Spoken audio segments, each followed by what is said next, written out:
Welcome to the Book Binge. I'm your host, King Crusoe. You can call me KC, and today is part 2 of the KC Canon, where on Tuesday we just did my top 15 favorite books of all time, plus 5 honorable mentions in that video. And today we're doing my top 5 book series of all time with a small handful of honorable mentions this time around.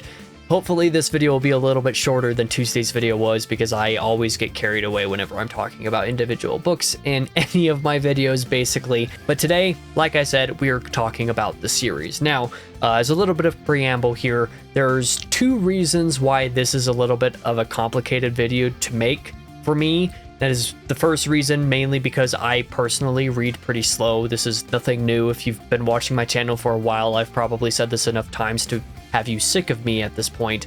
But I also don't read very much either. So aside from just reading slow, I don't spend a whole ton of my free time reading. And I haven't been doing reading, since I started reading again in like the latter portion of 2021.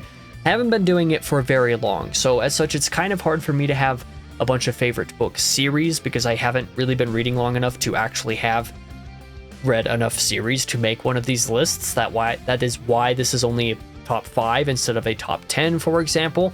It's just kind of logistically difficult to do a video like this, so that's the main reason why this is complicated. And as a result, I know that certain people are going to watch this video and be like, really, those are your favorite book series? And well, yes, it's because I can practically guarantee that your favorite series I simply have not read or finished yet, or assuming I've even heard of it in some cases, or have even, considered really starting it at any point in certain other cases. I simply have not read or completed very many series at this point, so it's hard to make one of these videos just as a rule. The second reason why this is a little bit difficult for me to make is because, well, I can't update this list regularly. The reason why I haven't been doing one of these every year is because not only do I not read enough books to even justify doing a updated my top favorite books of all time every year, and why it took me 3+ years of doing BookTube to even do Tuesday's video. It's harder to update series videos more regularly because you don't just have to read individual books to be able to do that. You have to read a lot of books in order to finish a single series. And in some cases, you have to read very many books, and I just simply do not read fast enough for that to be possible. As an example of this idea, it has been 2 years since I started reading Wheel of Time. Actually, a little bit more accurately, it's been about 2 years since I finished reading Eye of the World. And I have only read through book 8 at the current point that this video has been released. So, that kind of puts into perspective just how much I read, or just how much I'm able to read, how quickly I'm able to get through things. To beat a dead horse here, it's just kind of difficult for me to do these videos. It's why it's taken so long for me to get to this. And you're going to look at this list and be like, really, those are your favorite series? I apologize, but yes, this is my favorite series at this current point in time, due almost solely to the fact that I just haven't been able to get through that much. Another point that I do want to make about this video is that I'm not including duologies in series. It might have been a little bit easier to make a top 5 favorite series, but for whatever reason, I personally classify series as being like 3 books or longer. I consider standalones and duologies to be more or less the same thing, and not least because a lot of duologies are actually just 1 book split into 2 in some cases. So maybe someday later down the road, when I do a favorite standalone video, which is different than my 15 favorite books of all time video, if I were to do a video like that, I would include duologies in that. So for this list, everything with 3 books or more is what I am counting. But with all of that out of the way, and way too much preamble at this point, let's begin with a few honorable mentions. The reason that these are honorable mentions in the case of the first 2 that I'll mention is because it's been a little bit of time since I've read them. I can't properly say their favorite series at this point. Like, I sort of can, but I don't really want to try justifying that in all reality until I've reread the series. And in a couple of other cases, they're still sort of favorites, but they're not quite on the same level for reasons that we'll get into. So to start off, we're going to talk about probably my first favorite series. That is 39 Clues by various different authors. Of course, Rick Riordan, who is one of my favorite authors in general, wrote the very first book of them. But the other book that I want to hold up in relation to this is the final book of the second 39 Clues series, so the Cahills versus Vespers series, so the sequel series. 39 Clues has long time been a favorite. It was one of the first book series that I actually got obsessed with to any degree, that I started reading, I believe, in 4th grade. So when I was pretty early in my reading life, just as a rule, I really enjoyed the series and they were really accessible to me back then. Again, I want to reread a lot of these books before I actually go ahead and say they're still a favorite series. If nothing else, I'll always have a lot of nostalgia for these books, but I remember really loving them at one point in time. So they're sort of a favorite solely for that reason. The next honorable mention here is going to be The Lorien Legacies by Pittacus Lore, so the I Am Number 4 books. That is because I adore what I remember from the series when I read it in like 8th grade, basically, as I was following along. And at the time that I read the first few books, actually, was when the last couple of books were still in their, train of rolling out, when we were expecting for the series to be 6 books long, and then they basically decided to make it 7 books instead because there was a little bit too much at hand for it all to be wrapped up in one singular volume. I Am Number 4, spoiler alert, is one of my favorite books. I included that in Tuesday's video somewhere if you want to see specifically where you should watch that video.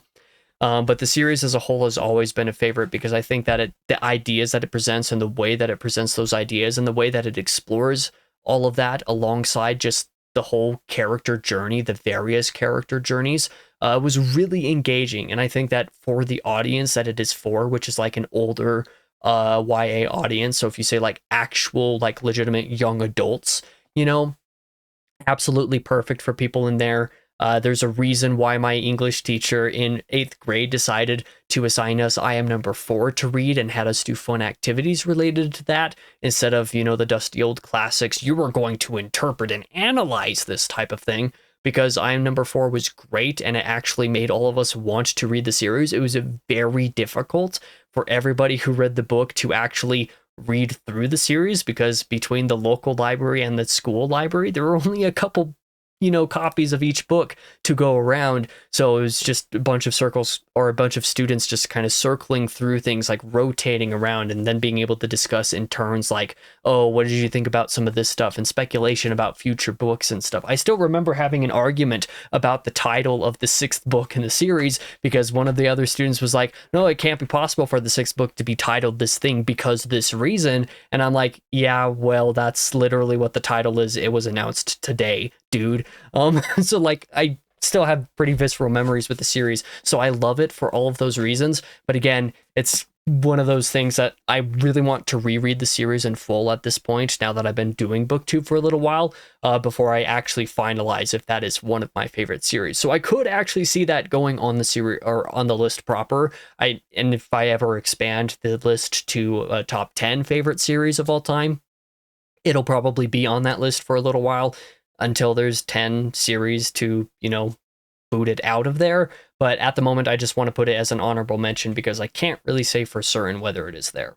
The other 2 honorable mentions I'll talk about together here, and it is because both of these series I credited with being like tied as my favorite book series, both early on in my booktube journey and especially before my booktube journey, and that is The Underland Chronicles by Susan Collins and Heroes of Olympus by Rick Riordan, which are definitely 2 longtime favorites. Riordan's longtime been a favorite author of mine. The Heroes of Olympus is my favorite series of his.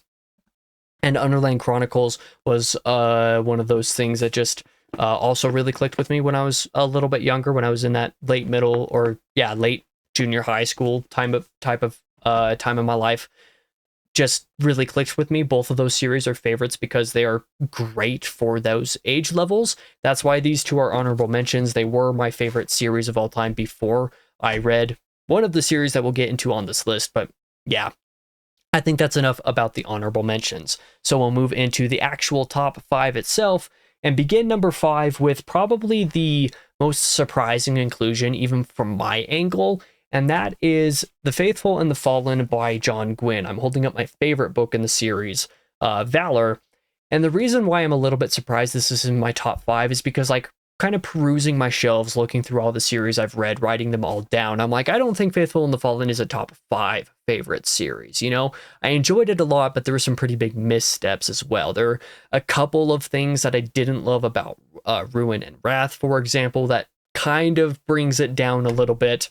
And Malice was a very massive misstep for the very first book in the series. Like, it had a lot of potential, but there was a lot about it that just didn't really work. There's a reason it was like 13, 14 months in between my reading Malice and then finally reading Valor.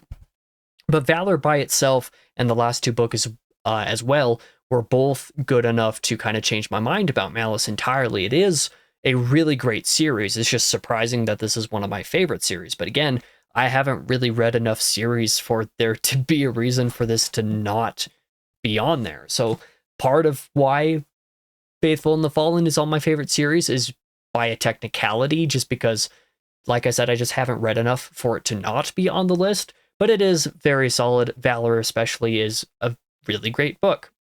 The next favorite series on this list is pretty much the prime example of someone looking at this list and thinking, really, that's one of your favorite series? And yeah, the Adan trilogy by Philip Chase is one of my favorite series. This trilogy was very good, especially the last book. Again, kind of a spoiler alert, that last book is on Tuesday's video in there somewhere, and it is in there for a very good reason. But the Adan trilogy was solid. I love the way that the first book is like very classic fantasy coded. Yeah, the second book, which is kind of in between, it's transitioning from classic fantasy to a more modern fantasy appeal. And then the third book is becoming more full modern fantasy book in all, but the whole trilogy still manages to be super cohesive. There's a lot of elements here that I really appreciated. Philip choosing to explore them, and especially the way that he explored them. And I was rather encouraged by the generally just kind of the thematic material. I think probably the thing that stuck with me the most, aside from general plot, was a lot of the thematic stuff, especially in that last book. It's actually pretty good. It's really, really great stuff. And as far as favorite series go, I don't necessarily see this being one of my most favorite series for forever, but like, it is really good, and I do want to reread it already because it was that good. So we'll leave it at that. But as far as fantasy trilogies are concerned, we'll actually talk about my number 3 entry, and that is Lord of the Rings, because obviously this kind of has to be included somewhere. The reason I'm not putting this at number 1 is partially because like everybody does that, and sometimes you just get accused of like, oh, you just put that number 1 because you feel like you have to, or all of the old people will rage. And no, Lord of the Rings is actually really good. It wouldn't be incorrect for somebody to put this at number 1. I wouldn't argue with somebody who says the Lord of the Rings is their favorite, but I also hesitate to put this at number 1 for myself because I feel like I need to reread it. So when I came back into my reading journey in, mid to late 2021,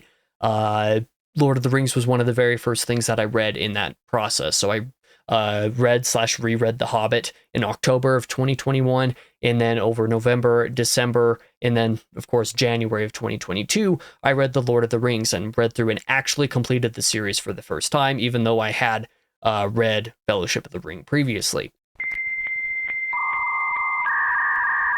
And it was super solid. It was definitely worthy of being a top fantasy series, definitely worthy of being a top book if you want to consider it all one book, definitely worthy of all the praise that it has. It really deserves all of that stuff. However, I was pretty early in my journey, so there were some things that I maybe had a little bit of a harder time appreciating, not least because I wasn't really versed with fantasy, with epic fantasy, especially to the degree that I feel like I am now, having read, say, for example, a lot of the Wheel of Time at this point. So I do plan to reread Lord of the Rings. In fact, I'm pretty sure a friend and I, Reen, will be reading Lord of the Rings. I'll be doing a reread. It'll be his first time. Probably sometime in the latter half of 2026 is when we're looking at doing a buddy read of that. And I'm really looking forward to rereading Lord of the Rings because I do think that this has the potential to be even higher than number 3 on my favorite series, and also even higher on my favorite books of all time. If you were to watch that video, you would see something in there as well. I do think it's worthy of all the praise it gets. I don't think Lord of the Rings is overrated at all, but it's not quite my number 2 or my number 1. So what are my number 2 and my number 1? Well, number 2 is going to be a little bit more of a surprising pick, and it was my favorite series for a few months, we'll say. The Dark Tower by Stephen King is really great. There are some pretty big missteps in here, and I'm going to acknowledge that, and I've said this in basically every video that I've talked about the Dark Tower before. If you want to know more about that, I have a spoiler-filled ranking of the series. I have a spoiler-free tier list of the series. I've done spoiler-free reviews of all 8 books in the series, so like, I've said my piece on a lot of this stuff. But the Dark Tower in totality as a complete, as a complete product is just astoundingly unique and creative and interesting, and you have to respect what King did with it. Like, I find it hard to not respect that. A lot of the decisions that are made sometimes come up as a little bit random or weird, but it never feels wrong or out of place. Something about the way that King writes is just really good. I do think King is actually a great writer. I do think he has pretty solid prose some of the time. A lot of his ideas, even if they're out there, have some basis, and like, no, that's actually cool. Keep exploring that. A lot of my complaints with the Dark Tower come down to technical aspects that aren't even really associated with the story itself. So like, as such, the story is good enough that I feel like I have to have it on my favorite series, and because I just genuinely really enjoy it. The last book of the series is incredible and wraps everything up perfectly. I think if you read the whole series and then reread The Gunslinger after the fact, you can get a whole new like vision of that very first book, and therefore the series as a whole, because there's so much foreshadowing in that first book that you don't realize when you first read it. So like, there's a lot of cool stuff going on there.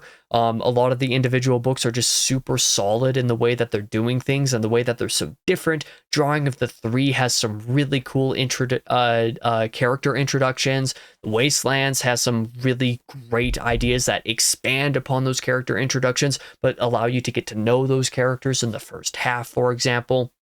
Wizard and Glass has a whole backstory in parts 2 and 3 that make up like 75% of the book or something like that, and is genuinely one of maybe the greatest thing ever written in fiction. I've been hankering to actually reread those 2 parts of book 4 specifically because of how good it is, and because just whatever reason I'm in the mood to try to go back and read those for frankly no reason at all. I just want to do it. I think that Went Through the Keyhole is really great as well. There's just a lot of super cool stuff in the Dark Tower. I think it's great, but one of the most commendable things about it is just the fact that it is so unique. It is so genre bending. It has a little bit of basically every genre you could think of at various different points, and it's never, fully diving headfirst into any of those things. Even if you don't like Westerns, you'll really probably like the series. The Western aspects of the series won't bother you because it's not really that central to the series, even though, it is kind of a tonal vibe in a couple of the books, especially. Even if you don't like horror and you associate Stephen King with horror, well, even though there are a couple of horror moments sprinkled throughout the series, it's not a horror series at all. Even if you don't like fantasy, like this book is only, or the series is only like tangentially fantasy, like it is, but like definitely not in the way that any of the other epic fantasy that I've been talking about. Like it's not epic fantasy the way that Faithful and the Fallen or a Dan trilogy or Lord of the Rings is, for example. It's a very different type of fantasy. So even if you don't like that, for example, it's might not turn you off. There's some sci-fi ideas, but it's not properly sci-fi either. Like I said, it's really unique, really genre blending, and just frankly pretty cool. I loved the series when I read it, and the only reason it isn't my number one is because in very short order after reading The Dark Tower, I started reading Sun Eater by Christopher Ruocchio, and after reading those first 5 books at the time, plus the side material that existed then, which were the first 2 volumes of Tales of the Sun Eater, and then The Lesser Devil and Queen of Mid-Ashes as kind of side novella stuff, Sun Eater very quickly became my favorite series over The Dark Tower, which, was kind of partially to my chagrin. Shortly after reading it, I was like, okay, is this just recency bias that is associated with it being my favorite series? And I didn't think so at the time, but it took a little while before I was fully set and determined. It's like, no, Sun Eater is my favorite even over Dark Tower. But this series is incredible. It's, science fantasy, it's space opera, it's really cool stuff. But the reason why it is so good is not just because of its genre ideas, not just because of its characters, even though I think Hadrian, especially as a narrator, is a super compelling character, very compelling idea of the series that is technically spoiled. You get the, essentially the climax of the series told to you in the first chapter of the book, because the destination isn't the point of the series. You're going along with that character, recounting the story of like what happened, essentially all the twists and turns that are associated therein. There's a ton of really epic moments, like super insane epic action sequences that last surprisingly long, and read really quickly. In spite of that, you have a lot of really introspective character moments from Hadrian the narrator, and also the way that he explores various aspects of his memory of his life throughout the series. You have great side characters, despite the fact that they don't often get a whole lot of explicit screen time. Page time, I guess, would be the more proper term.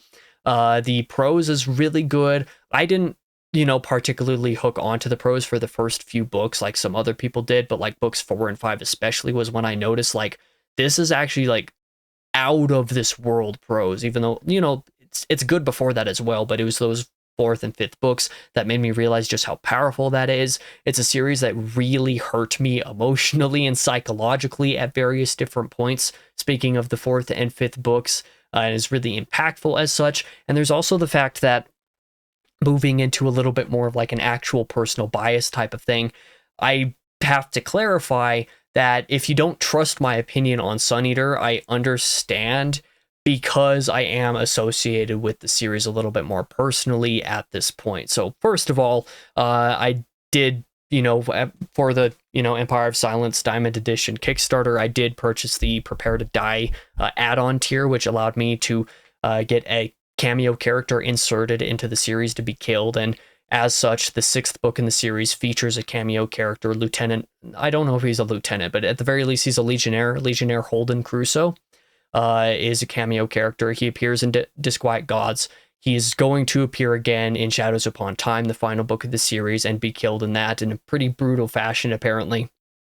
I'm looking forward to that. So there's the fact that, like, it's not a personal stake by the way that you would normally associate that term, but I do have some sort of like emotional stake in the series because I have a cameo character in there, and also because I have done work for Christopher several times at this point. I did the copy edit for Tales of the Sun Eater Volume 3 and 4, which at the time of this video's release, maybe Volume 4 is actually finally out by now. I did the proofread for, let's see if I can get my finger on it, the Dregs of Empire and Other Stories collection here for Andorita Books. I did the proofread for that. I did the proofread for The Murdered Son, Andorita's special edition of that, which, again, at the time of recording, isn't quite out yet, but at the time of the video's release, maybe it is out and actually in people's hands at this point. I've done certain copy edit and referential material for Christopher for other things as well. And I also get sent some material and stuff in an early access form. Like I see certain artwork and stuff ahead of time before anybody else does. Sometimes I get to put a little bit of input. I was able to provide my personal opinion for like the Kindle covers for both Tales of the Sun Eater Volume 3 and 4 because I copy edited them, so I got to put input on like certain poses of things that were going on. It wasn't an art director specifically, but I was able to put like my input in that. So again, this is just a long way of saying like I'm biased about Sun Eater. So if you don't believe that it's actually my #1 favorite series, I understand. And if you don't trust my opinion because I know Christopher and I would call him a friend, I also understand that. But at the same time, I determined that Sun Eater was my favorite series when I read the first 5 books. That was before the Empire of Silence Diamond Edition happened, and that Diamond Edition Kickstarter was when Christopher and I actually came into contact because of the Prepare to Die thing. And that's kind of what kicked off a lot of other stuff. So my personal association with him and my cameo character and stuff wasn't determined until after I had already decided that Sun Eater was my favorite. And if anything, I would say that those things, like, they do admittedly, I have to confess, they do admittedly like more confirm the fact that Sun Eater is my favorite, but it is my favorite. And again, this is just a long way of me saying I understand why someone might not trust my opinion on Sun Eater, but it is my favorite series, and I love it. It's awesome. It's my favorite. Like, there's nothing really that I can say about it other than it is my favorite. It is my favorite series to the point that I have chosen not to recommend it to several of my friends, or kind of secretly wished / hoped that some of my friends don't read it or wouldn't read it, because I don't want them to dislike it and read it and say, oh yeah, this was actually terrible, and me just be sad because they didn't like this thing that I loved. That's the degree to that I love it. I love it so much that I just don't want certain people that I know to read it, because I don't want them to be disappointed. And it's kind of a weird place to be in, but the point is, I love Sun Eater. It is my favorite. And I kind of said this in Tuesday's video, I don't necessarily see myself as the type of person to look at a book or a series or a favorite anything and say that will never ever be topped. But there are some things that I have a hard time believing could be topped, and I have a hard time believing that Sun Eater could be topped.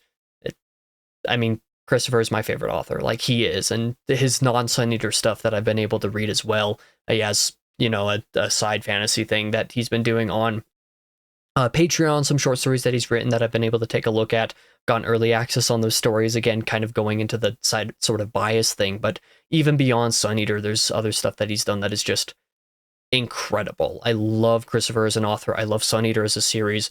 It's just amazing. But I've been rambling about this for way too long at this point. I thought this video would be much shorter than it's ended up being, so I apologize for the runtime, but I appreciate you watching the video if you did. It really does mean a lot to me. For now, I've been your host, King Crusoe. You can call me KC, and I hope to see you guys in the next video, whatever that might be, because at the time that I'm recording this, I have absolutely no idea.